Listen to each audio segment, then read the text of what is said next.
Welcome to Mission Evolution Radio Show with Gwilda Wiyaka, bringing together today's leading experts to uncover ever-deepening spiritual truths and the latest scientific developments in support of the evolution of humankind. For more information on Mission Evolution Radio with Gwilda Wiyaka, visit www.missionevolution.org. And now, here's the host of Mission Evolution, Miss Gwilda Wiyaka.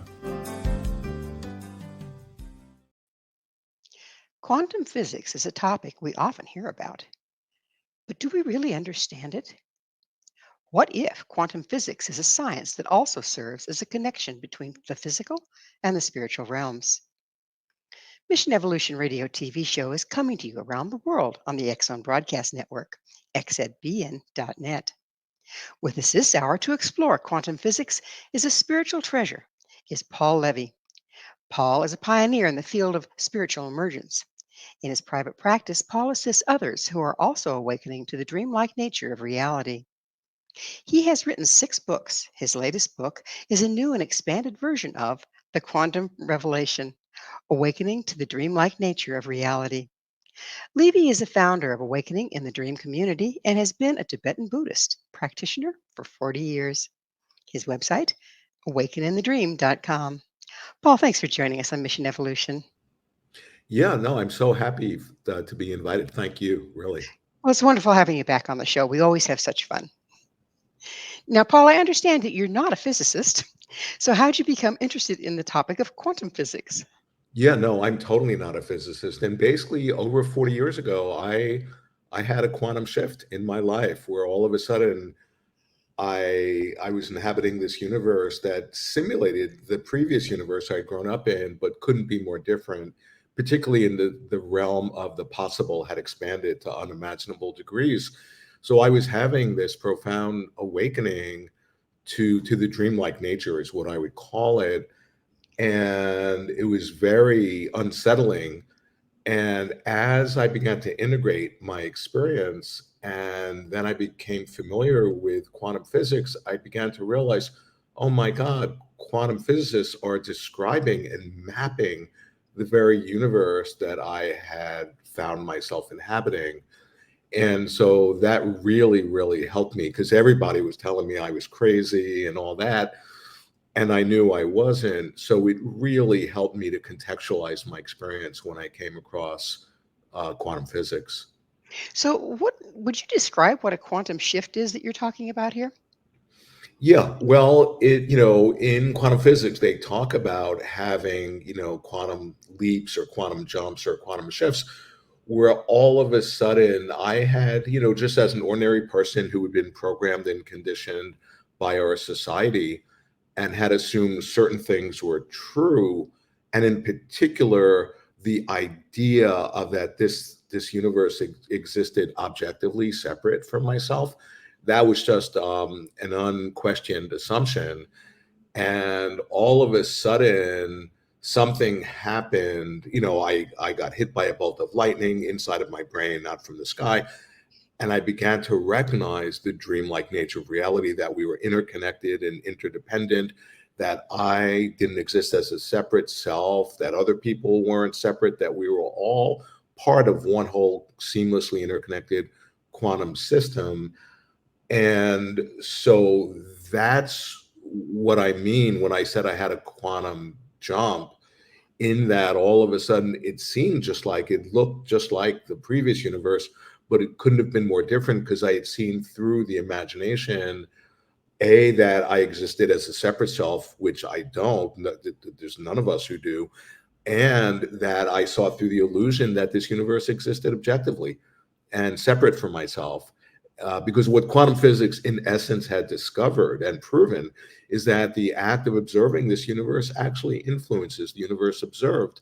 And that's a description of a dream. And that's why I keep on circling back to the dreamlike nature of reality. So how old were you when this happened and what was going on in your life? Yeah, I was 24 and I was suffering from an over-the-top incredible emotional trauma at the hands of my father, who wound up being a criminal and a psychopath. And I was the only child who was the recipient of him acting out like, everybody acts out their unhealed abuse on the next of kin. And my father did it in a way that really changed my life, and that I went from a happy, healthy, normal person to all of a sudden being confronted with this overwhelming suffering. And I dealt with it by going into my mind and trying to get to the real root of what was happening. And so that was the context in which I had the awakening that changed the entire trajectory of my life.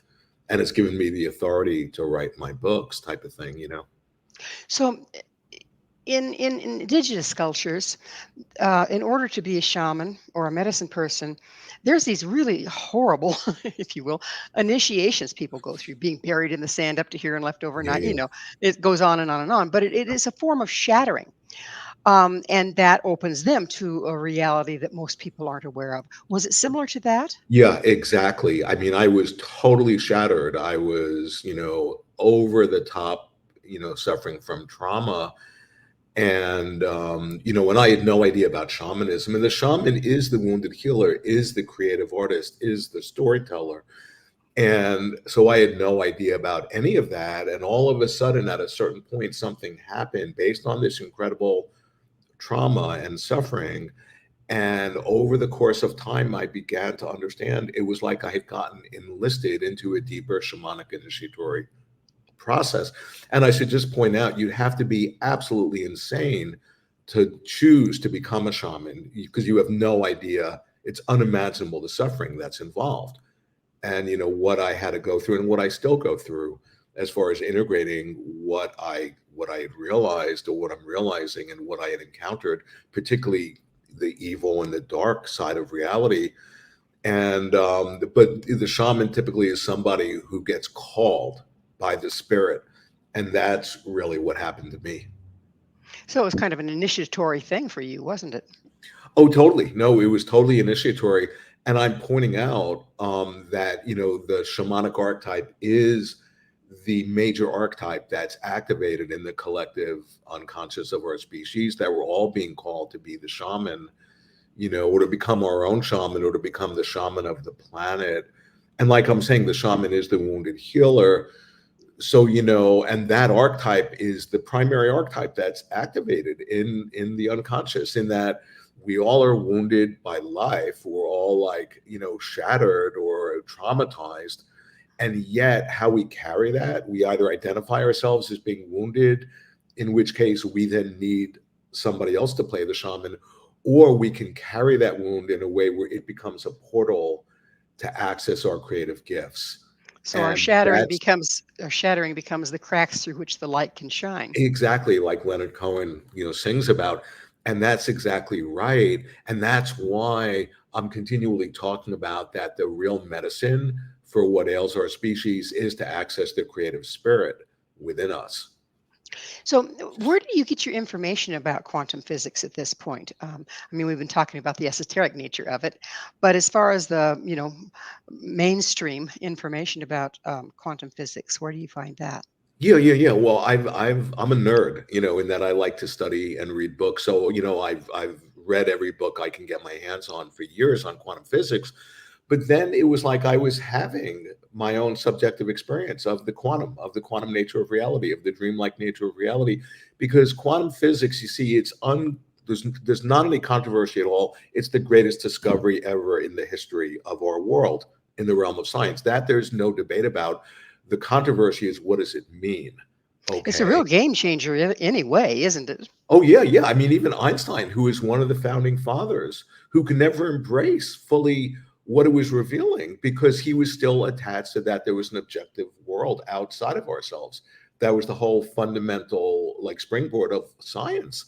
But he actually said that quantum physics is so uncommonly important, and this is a quote, it should be everyone's concern. So it's not some sort of esoteric, abstract thing.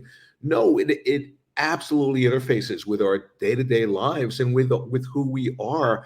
And it greatly behooves us to have the realization of what it's showing to us. And it's actually the medicine. Quantum physics is the medicine for the disease, for the, I call it a mind virus that is afflicting our species. Quantum physics is the revelation that's offering us the medicine, and I can explain that. Well, we'll have to do that in the next segment. But it sounds like quantum physics is the key to personal and planet-wide evolution. Yeah, oh, absolutely. I mean, it is showing us the incredible creative power that we have intrinsic to our nature, that we're using every moment, whether we know it or not. And it greatly serves us to add consciousness to it, to know it, because quantum physics basically shattered the old conception that this universe existed objectively separate from us, which is just an idea in our head with no correlate in reality. Quantum physics has proven that the way we observe the universe influences the universe. That's a description of a dream. And that means that the act of perception, of observation, is creative, that we are participating in the creation of the universe each and every moment. Well, that also makes the scientific method a little iffy, doesn't it? Yeah. Well, what Einstein was saying is that if quantum physics is true, and it's never been proven to not be true, I mean, it's the most successful theory of all time, then Einstein says that's the end of science. We have to revision a whole new science based on what quantum physics is showing us. Well, we will revision this whole new science or part of it on the other side of a station break. Paul and I will return very shortly, so don't go away. This is Mission Evolution, www.missionevolution.org.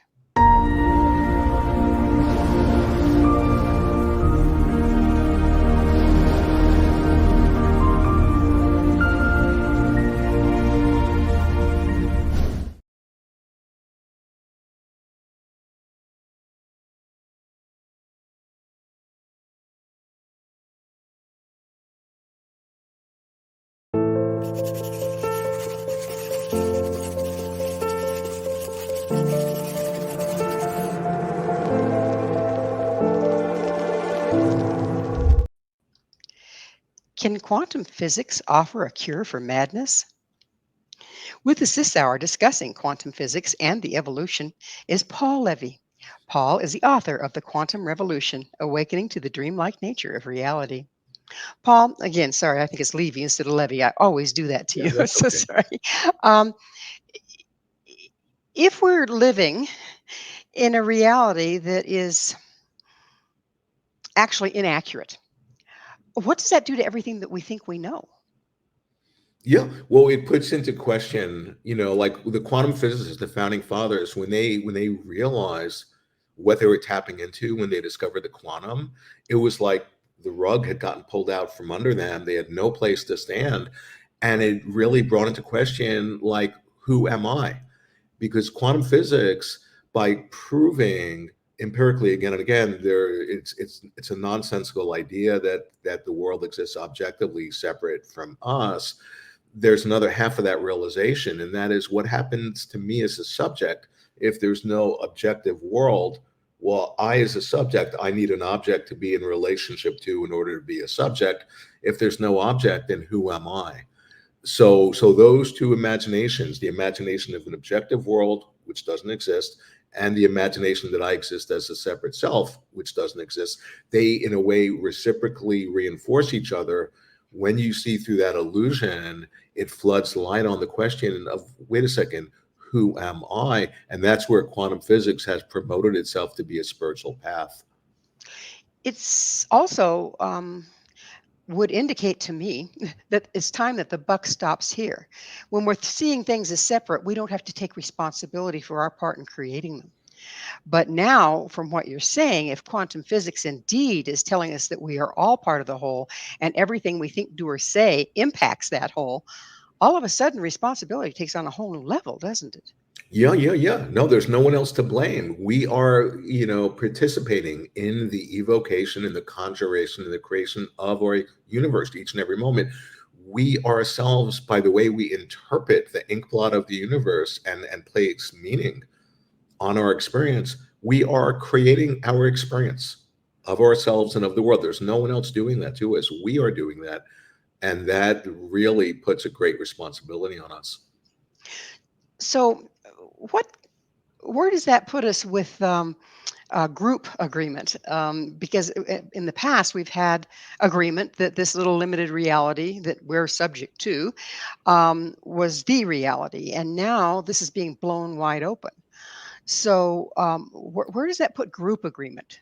Yeah. Well, it's pointing out, like quantum physics points out this universe is like when I'm in Portland, Oregon, where it rains a lot and there are rainbows quite often. And that rainbow, there's no objective rainbow. The rainbow is a coming together of three factors of consciousness, of water, and light and of the mind. Consciousness is the mind and light and water. And then we have an image of the rainbow, but there's no objective rainbow out there. And quantum physics is saying that this physical world is like that rainbow. It doesn't exist objectively. It exists just like a rainbow does, as in, inside of our mind. And we each are seeing our own private rainbow. There's no one objective rainbow or one objective world that we're seeing. And we have an agreement so we can share our experience together. But the idea is that we're each seeing our own private cosmos, and there's a way of navigating that creates this utility and is convenient. But the idea is we've been programmed to have a certain way of seeing, that we've been conditioned, that limits us and limits our creativity and closes our heart. And quantum physics is offering us the revelation because it's showing us that we're not separate, that we're interconnected. A quantum universe is a seamlessly interconnected whole. There's no separate parts interacting. It's one whole universe. What about the 100th monkey? So it's like, we all know about the 100th monkey theory, right? It took a certain amount of monkeys to do the behavior on one island before it suddenly magically started showing up on the other island. As we're going through this evolution of consciousness from thinking of ourselves as separate to recognizing our interconnectedness, is there a breakover point to where it'll be more common for people to easily Yeah. recognize this because people have gone before that see it? Yeah. Well, in other words, as more and more people really become quantum physicized, is the way I would say it, in their consciousness, and understand and see through the lens of what quantum physics is showing us, that we're not separate. There were no separate things. There are no things at all. It's all one quantum interconnected system. There's a non-local field which we are expressions of, in which we're contained. It's the point of view of wholeness. As each one of us really integrates that perspective in ourselves, that goes viral, that transmits through the collective unconscious of our species, because we're not separate. And at a certain point, just like the 100th monkey phenomena, that becomes the prevailing viewpoint for sure. So, where's the scientific proof of all this? It seems like a lot of it's conjecture. So Yeah. where's the proof of this? Yeah. No, it's no conjecture. This is no conjecture. This is empirically proven. It's the most proven and provable scientific theory of all time. It's never been proven to even be an iota wrong in any way. And so, yeah, the question is, and where's the scientific proof? The question is, like, what do we do with what it's showing us? Because in my work, I'm pointing out that quantum physics is like a spiritual treasure. It's offering us free of charge this unbelievable, this revelation that, I mean, it's already changed the course of history with all the technology it's brought in. But the people who really study this stuff say that's just the low-hanging fruit. The real benefit of quantum physics is how it's going to change our consciousness. It's going to change our thinking. And we're at the very beginning stages of that. Yeah, it sounds like the proof is still in the pudding, though. We can think about it, we can see it, we can theorize about it. It's a theory, but we aren't necessarily, certainly not en masse, living it right now. Yeah, well, the quantum physicists, the founding fathers are saying it's like we still haven't found the central idea. And they think again and again, they're saying in different ways, the central idea, it's going to be so simple that we could be able to express it on a t-shirt in like 5 words or something like that. And they say it's like if you've never seen an automobile and you're in a forest and you come across an automobile, and you turn on the signals or the lights or the radio or the heater, but you still haven't figured out what is an automobile really about. Quantum physicists are saying that we still haven't found the central idea. And here I am, and I'm not a physicist at all. And I'm saying, oh, I can offer, it's clear what the central, and they're all saying when we see the central idea, we're going to say to ourselves, how could we have been so blind? And I'm pointing out the central idea is it is literally showing us that we are having a collectively shared dream. Quantum physics has empirically proven beyond the slightest shadow of a doubt that we're having a collective dream. The problem is that the typical corporate academically trained quantum physicist is not prepared to recognize what is being revealed. They're not prepared to recognize the dreamlike nature. Not being a physicist and being a dreamer, I'm like coming in and saying, look, it's literally showing us that we are having a collectively shared dream, that this universe is manifesting the way it is because we are co-dreaming it into materialization based on our unconscious programming. If indeed it is a collective dream and we create our own collective dream, that means it's very, very changeable. Totally. How, The greatest discovery of physics, of quantum physics, one of the current quantum physicists says the greatest discovery of all of physics in the 20th century was the malleability of our universe, that it's not written in stone, that it's malleable and plastic, and it's a function of how we dream it. that seems like it'd be impossible to study. It's in this form, and you look at it a little while, and just looking at it changes it. Yeah, but that's the observer effect. The act of looking at the universe is in a participatory active act that's literally changing the very universe that you're observing. And that's a description of a dream. So if we have, let's go with the dream idea. If we have interactive dreams, okay, and we can change where the dream is going because we're interactive within it, is the same true of reality? Yeah, but then the question is, who's the dreamer? If you think, oh, I as a conscious ego, as a separate self, am dreaming and I want to dream that I become a millionaire, or no, that's the dream of the smaller self. What quantum physics is actually showing us is our nature, is who we are, and because quantum physics was trying to understand what is the microstructure, what are the building blocks of this physical universe, and as it went down and down in scale, it didn't find anything, of matter, physical matter. It found mind, it found consciousness, and that it found that this universe is quantum on all scales, both in the microstructure and in the macrostructure and everywhere in between, including us. We are quantum entities in the flesh. And, we're at the beginning. This is such a radical discovery that they say it typically takes centuries to integrate what it's revealing to us. We're right at the very, very beginning, but it's already changed the course of history. And like I'm saying, it's going to change. I mean, it's the greatest discovery that there's ever been in the realm of science. And So we don't even really understand what it's showing us yet. when did this discovery start? Who It really was started about 100 years ago in the early 1900s.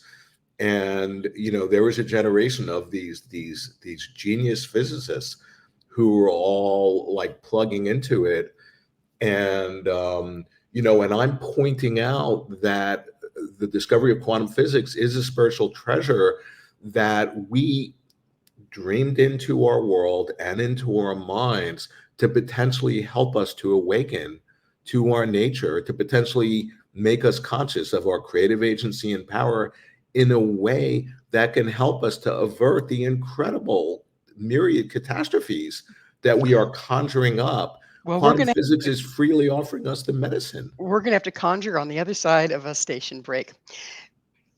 We'll be right back, so you stay right there. This is Mission Evolution, www.missionevolution.org.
How do you study something you can't see?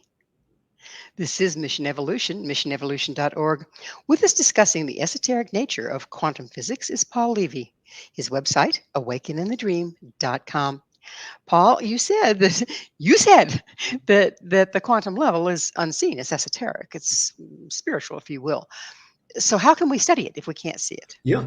Well, it's very much like there's no one who's ever seen an atom, but we can infer the existence of an atom by its effects in the same way that no one's ever seen an archetype, but the archetype expresses itself via images and has certain effects, and we experience that, in a direct way, and we can infer there is something, in a sense, higher dimensional that isn't physical, that we can't quantify, and that helps us to really contextualize our experience, and so quantum physics, what I'm pointing out, just in my work again and again, and what I've realized deeper and deeper in my life, is that it's by being the greatest discovery ever in science, it's equivalent to when the Buddha had the realization of our Buddha nature or our Christ nature, and it's really that profound of a thing. But when more and more of us actually take it in and embody it, it becomes contagious and it can go viral and change our world. So if it is, why now? Why is it happening now? Yeah, We've been I around can a answer long it. time. Yeah. I can answer that for sure, because it brings me back to the idea of quantum physics is a spiritual treasure. So, every spiritual tradition I know has the idea that there are these spiritual treasures hidden, encoded within the fabric of the universe that get discovered at exactly the right moment when they're needed. And I'm very familiar. I'm a Tibetan Buddhist practitioner, and in the tradition that I do practice in, they have a highly developed this lineage, and it's the spiritual treasure lineage. It's called Terma, and Terma are they're conceived, and it's not just a fairy tale. Scholars write books about this. That there are these hidden treasures that are hidden and coded in the multidimensional fabric of the universe, including within our minds, that right at the moment when they're needed will be discovered. They're like alarm clocks that go off, helping us to wake up. And a way of understanding this is just like think about our unconscious. When we get off balance and one-sided, the unconscious compensates that one-sidedness by sending us a dream. And the dream speaks in the language of symbols. And quantum physics is a purely symbolic procedure. Okay. So the idea being that similar to how a symbol will manifest in a dream to bring us back to our, to being in balance, we as a species have gotten so off balance that we have dreamed up the revelation of quantum physics into our world and into our minds to bring us back into balance. And but of course, everything depends on if we recognize what it's revealing to us. Let's talk about wetiko. Okay, you've done a lot of study and a lot of work with the concept. Would you describe what it is and how it applies here? Yeah. Well, wetiko is a mind virus. It's a Native American term, and it's a collective psychosis that actually it's the diagnosis for what our species is suffering from and playing out in the world. And it's basically we've entranced ourselves by the creative genius of our own mind in a way where we've fallen asleep to our nature. And wetiko, it works through the projective tendencies of the mind such that we sort of hypnotize ourselves by our own creative agency. And quantum physics is the medicine for that, because quantum physics is actually, you see, just to connect it to the spiritual treasure idea, I'm pointing out that quantum physics is a modern day analog to a spiritual treasure, right? That it's actually helping us to wake up and remember who we are and to reconnect with our soul, with our heart, and with our creative agency and power. And by doing that, we dispel the pernicious effect of the wetiko mind virus. So there's a certain amount of greed and narcissism wrapped up in the wetiko, isn't there? Totally. Oh, absolutely. Greed and narcissism and In Buddhism, they talk about the three poisons. It's, the embodiment, the real essence of the wetiko mind virus, that is the psychospiritual dis-ease that's afflicted our species, is ignorance, is not knowing who we are, is being in a dream and thinking it's real. And being that we're in a dream, as soon as we hold the viewpoint that the dream is objective and real, it has no choice but to manifest that way, giving us all the evidence, which we then interpret as, oh, now I have all the proof I need, confirming my viewpoint that the universe I'm in is separate and objective and real. So we get even more fixed in seeing it that way. It's a feedback loop that self-reinforces itself. And what I'm describing is that we've hypnotized ourselves by our own creative genius in a way that's suffocating us. But That wetiko in quantum physics is offering us the medicine to see through that. so if Wetiko is on one side of the scale and quantum physics is on the other side of the scale, a dose of quantum physics will bring everything closer to center. However, what happens if quantum physics goes to its extreme and becomes imbalanced? Is that not possible right now? You're Yeah, saying we dream totally. it up. We dream Totally. this No, all there up. are people I know who will use the revelation that is quantum physics to justify their unconsciousness. I know people who, instead of following what's happening in the world, are like, oh, everything's true and not true, like quantum physics says. So how can you ever know what's true? And they're justifying their ignorance. So anything like quantum physics, if it gets in the wrong hands, could be used to destroy our species, like anything. It has a positive, like any archetype, Jung points out, has a positive and a negative pole. It's bipolar, not in the pathological sense, but it's a superposition of states, having, just like wetiko. Wetiko is the source of the greatest evil that we are playing out in our world, both individually, in relationship, and collectively on the world stage. And encoded, hidden within the wetiko mind virus is the most incredible blessing. It's helping us to wake up. It's a quantum phenomena. It has both the highest, the deepest darkness and the highest light encoded within it. And how wetiko will manifest depends on us, depends on if we recognize what it's showing us. That's the key. The quantum physics is a revelation. Wetiko is a revelation through the darkness. How the revelation will manifest. Is it gonna, if we don't recognize it, it's gonna kill us. If we recognize what it's revealing to us, it's going to awaken us. The choice is ours. If we go too far in the quantum direction, doesn't it lead to madness as well? No, if we go too far one-sided, like people who think, oh, this is a dream, so I can jump off the building and fly. Yeah, that's not to realize what quantum physics is showing us. That's to, in your language, I think, take it too far and go mad. That's no, we have to integrate, the quantum universe, the dreamlike universe. And this dreamlike universe is one aspect of it. Is in Buddhism, there's relative reality. There's absolute reality, which is the quantum. Then there's relative reality, and Buddhism is pointing out they're not separate. They interpenetrate. You can't just ignore one and pretend, oh, everything's a dream and we're all enlightened and all that. No, that's to be out of balance. You have to integrate the opposites. Instead of, or in addition to integrating the opposites, what about triangulation and bringing the heart into the picture? Yeah. Well, the point is that when you have the realization of what quantum physics is revealing to us, i.e., that we're not separate, that we're interconnected, that there is no separate self, the energetic expression of that realization is compassion, is open heart of love.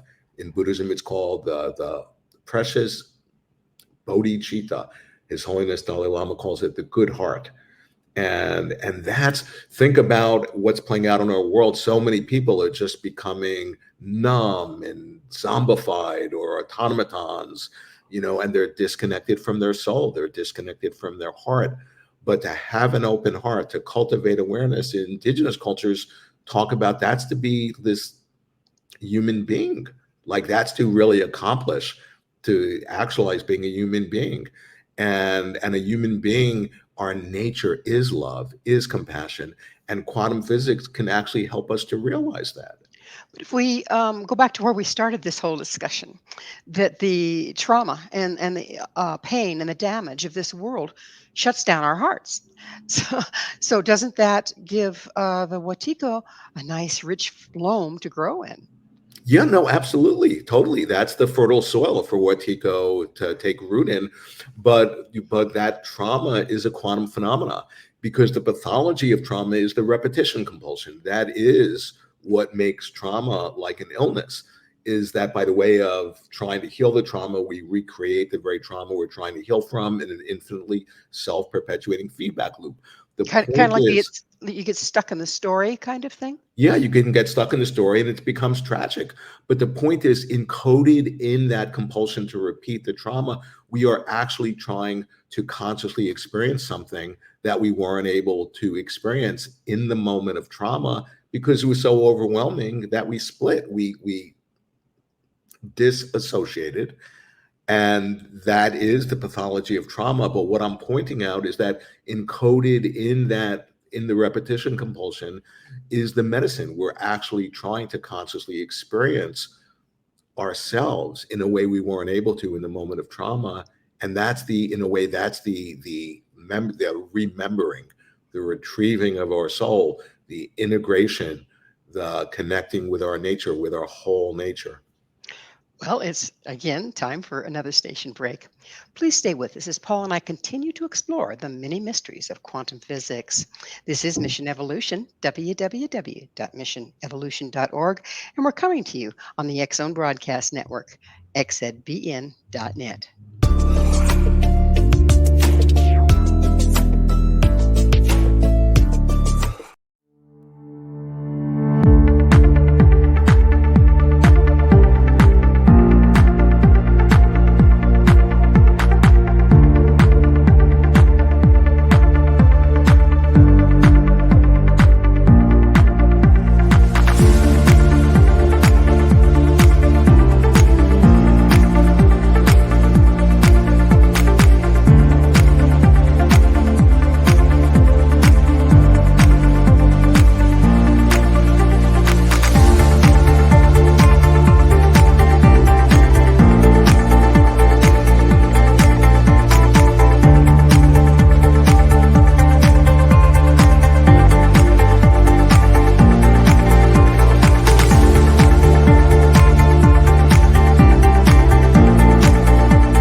Quantum physics, spirituality, or science?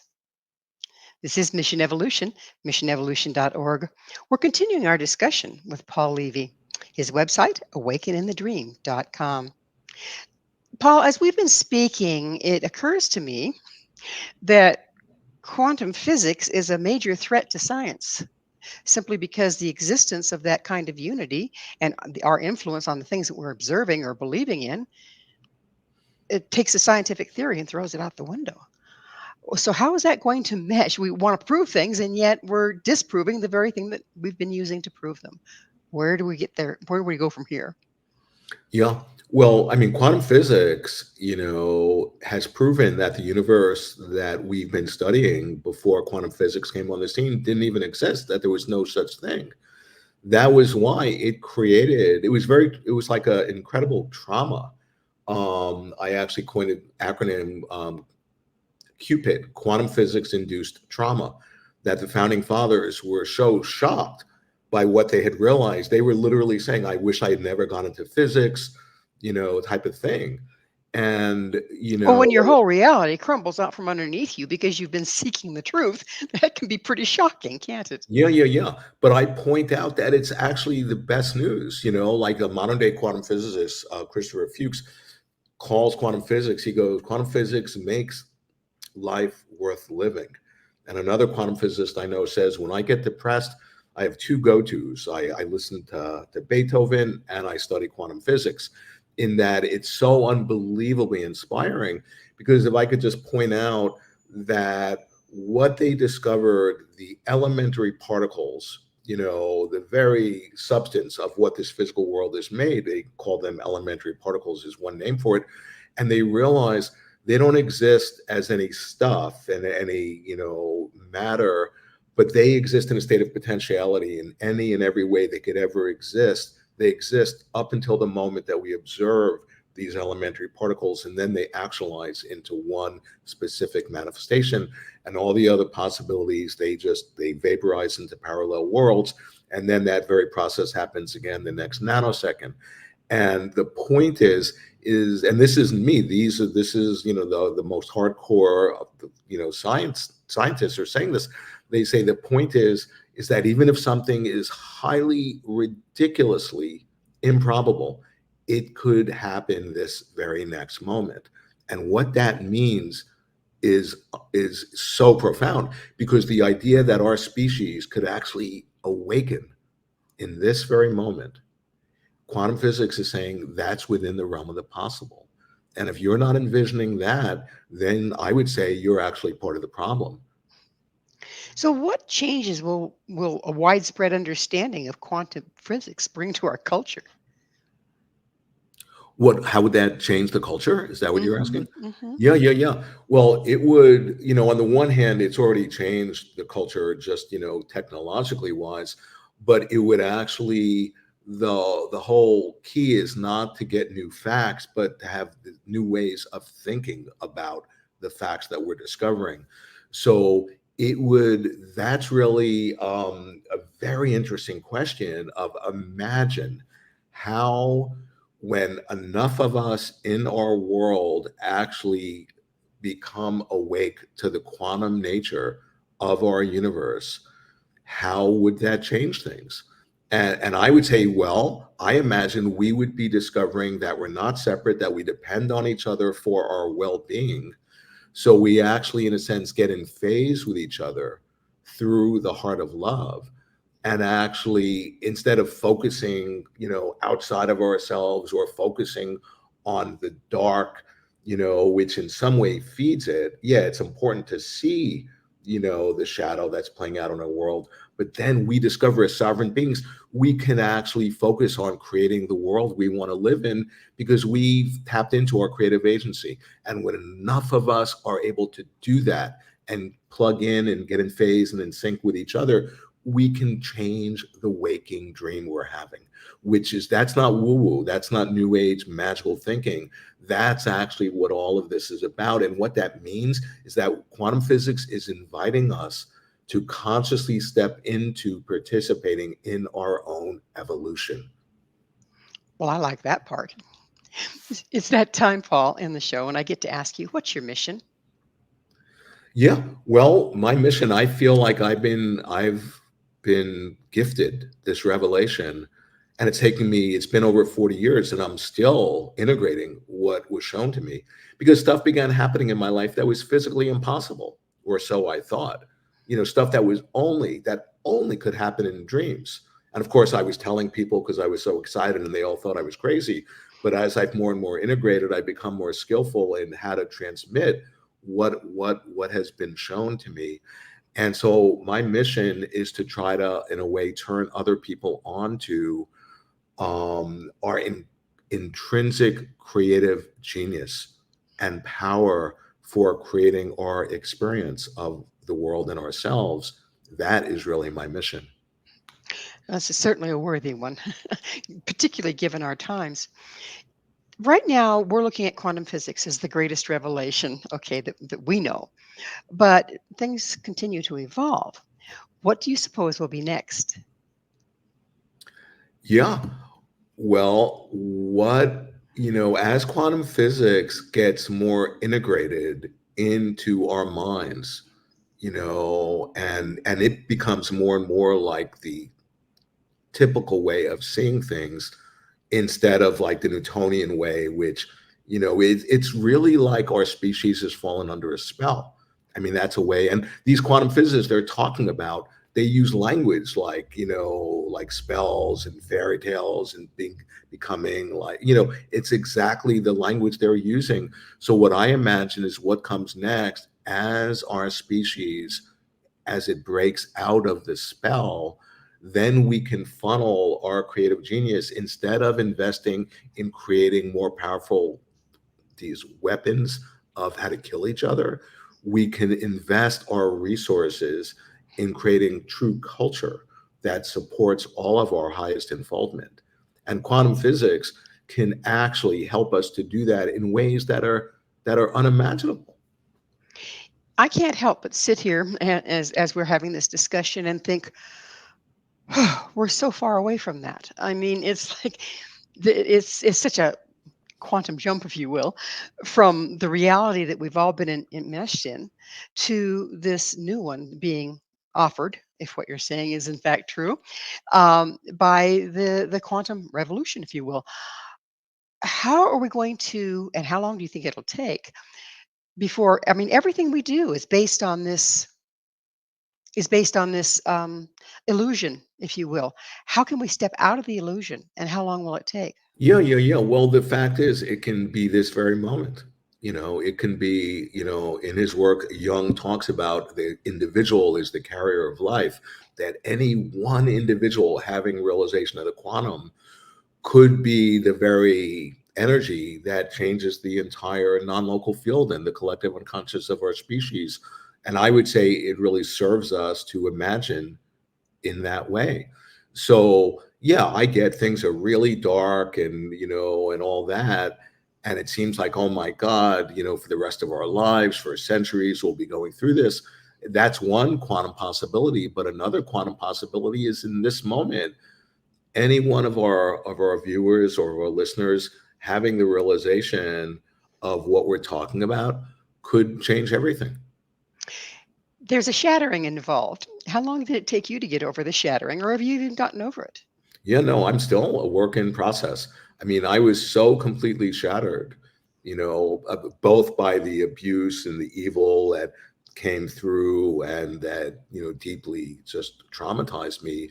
But I was also just completely shocked when I realized that this world that we live in, when it was shown to me, oh, this is just a dream. This is not metaphorically sort of like a dream, but this is nothing other than a collective dream that we are dreaming up moment by moment to materialization. That itself was another shock. And so, I'm continually, integrating, the trauma of both of those shocks. And that's why the importance of me, if I didn't find my creative voice, I would have been in deep trouble. And being creative is the medicine, and quantum, for the mind virus, and being creative is what quantum physics is showing us, is that we are creative beings each and every moment. That's in essence, that's the fundamental revelation of quantum physics. It's showing us our creative nature. And hasn't our creative nature been hijacked by the system? Totally. That's the mind virus, where the mind virus has hijacked our own creative genius. It's colonized our mind. It's set up a shadow government within our psyche. It dictates to the ego to serve its needs instead of our own.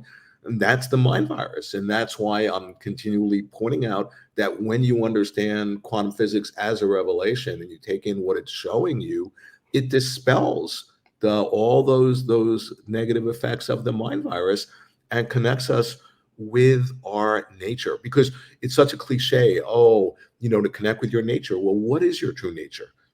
Your true nature by its nature is creative.